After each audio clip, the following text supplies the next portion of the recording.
You ever wake up in a hotel room with no pants, a fake passport, and 3 missed calls from your ex-wife and your parole officer?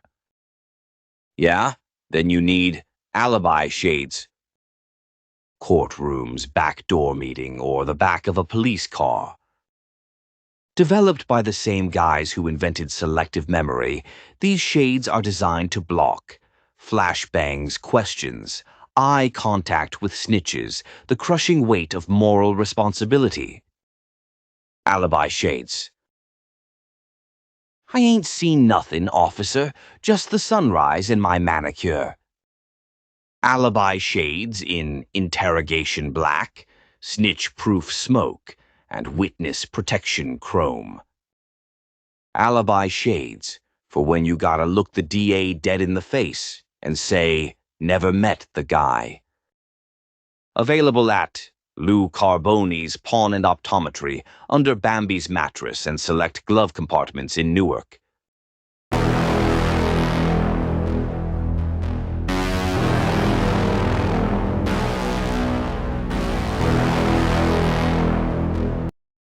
Tuffy DeLuna, the quiet consigliere, the gentleman killer of Kansas City. A Pizzaverse historical documentary. Written by Bambi Palermo, narrated by Vincent DiPrio. The Power of Silence. In the world of organized crime, there's 2 kinds of men, the ones who live for headlines, and the ones who make sure the headlines happen. In the world of organized crime, there's 2 kinds of men, the ones who live for headlines, and the ones who make sure the headlines happen. The flashy ones, they come and go. They get the women, the attention, the heat. But the quiet ones, they're the ones who keep the gears turning. No fireworks, no drama, just business.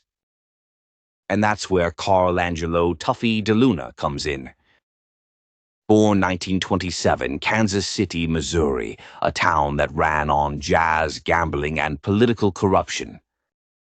While the rest of the country saw cowboys and cornfields, KC was one of the most dangerous cities in America.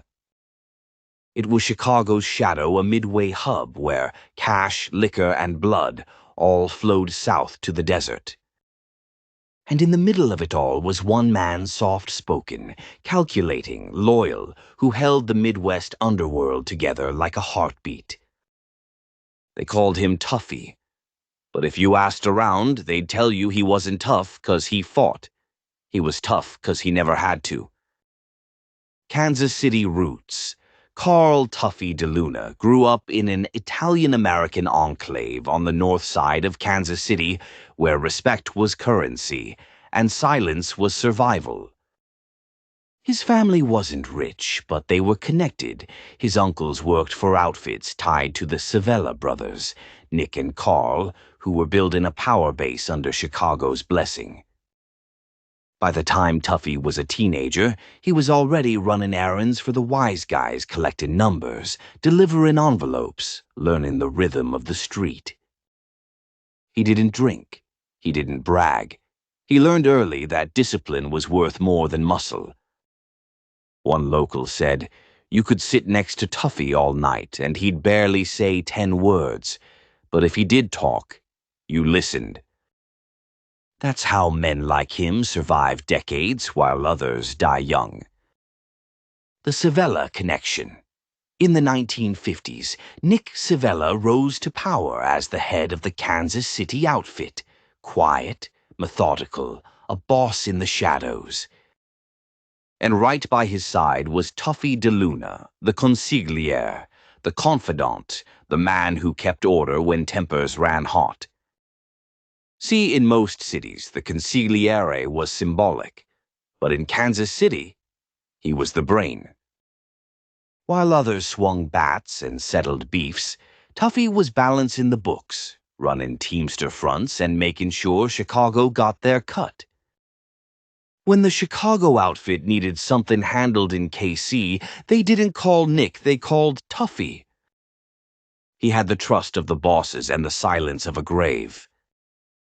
He coordinated Teamsters loans, funneled millions from Jimmy Hoffa's union funds, and invested them in Vegas casinos that looked clean on paper but were bleeding money into the Midwest underworld.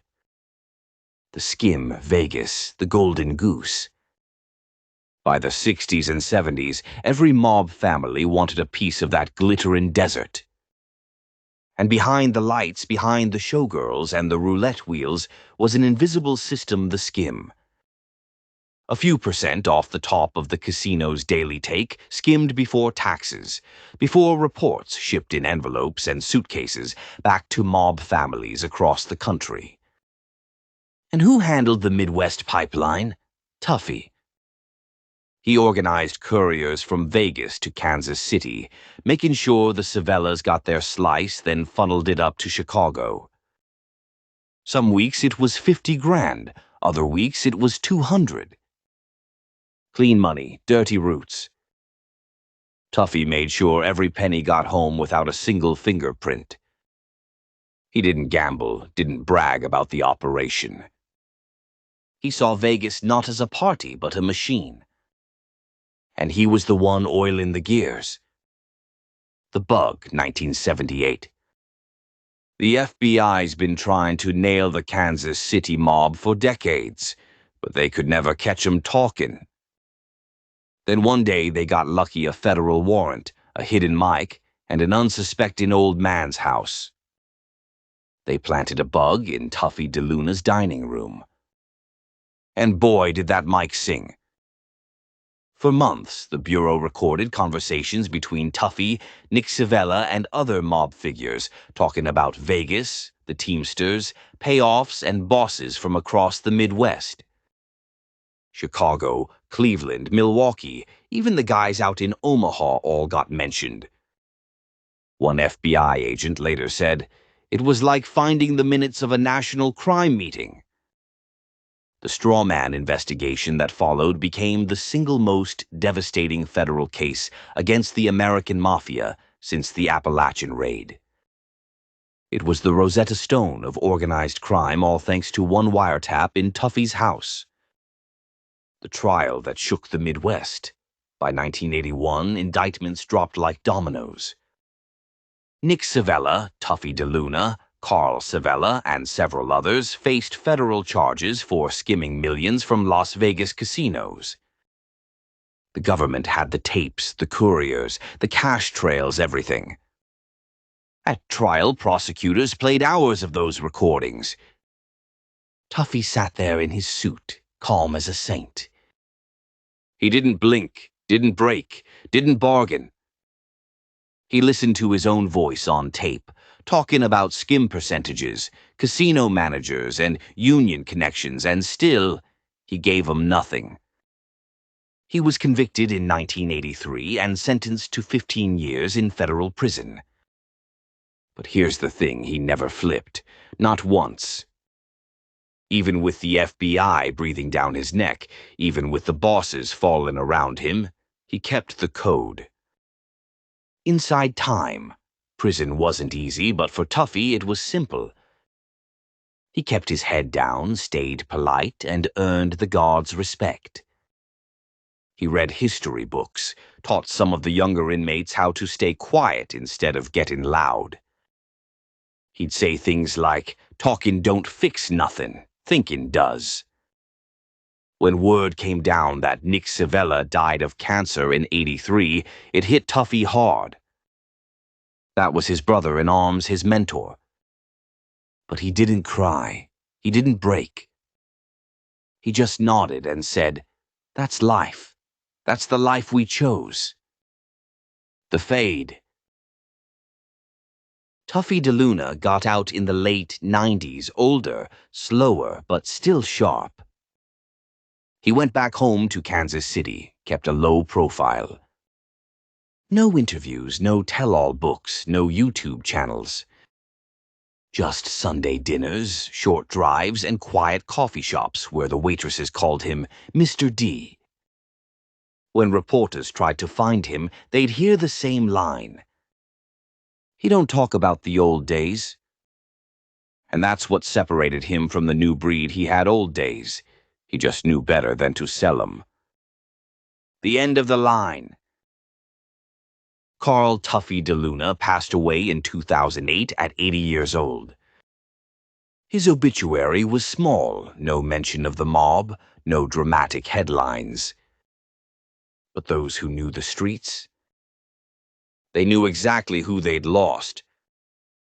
With his death, a chapter closed on the Kansas City outfit, one of the last true organized systems left in America. No chaos, no clowns, no loudmouths. Just businessmen with blood on their hands and order in their hearts. The last Consigliere. Tuffy DeLuna wasn't a movie character. He wasn't flash, he wasn't famous, but he was real. And in this life, the real ones don't need applause. He lived his way, loyal, precise, silent. The kind of man you only notice when he's gone, because the whole structure starts to lean without him. See, kids today think power's about talking. Nah. Power's about control. And Tuffy DeLuna had more control in one nod than most men got in a lifetime of shouting. Word to the wise. You want to know the difference between a gangster and a fool?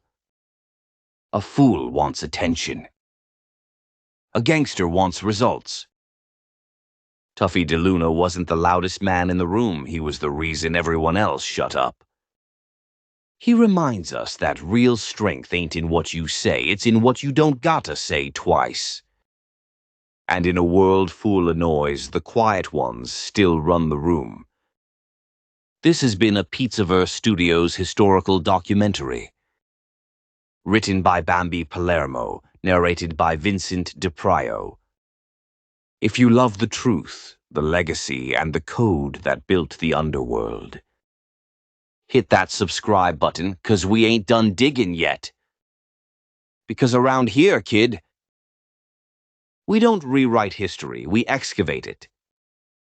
When I go into that ground, I won't go quietly, I'm bringing my crown.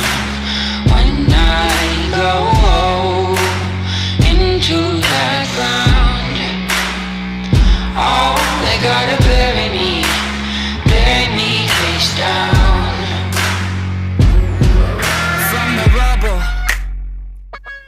what do I see? There's a whole damn army thinking that they're gonna harm me, saying that I'll never get free. Oh, I got troubles, they won't let me be. But I won't get tired, set the town on fire till my troubles got trouble with me. Thinking that they've won, it's only just begun. When I go into that ground, I won't go quietly, I'm bringing my crown. And when I go into that ground, oh, they gotta bury me face down.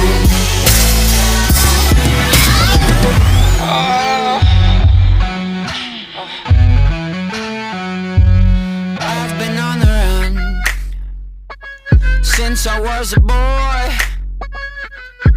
but now I'm done running, got another thing coming. Watch my enemies get destroyed. Oh, I got troubles of more than one kind, but I never sleep. Gotta bury me 6 feet deep where the sun don't shine. Thinking that they've won, it's only just begun. When I go into that ground, I won't go quietly, I'm bringing my crown. And when I go into that ground, oh, they gotta bury me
me face down.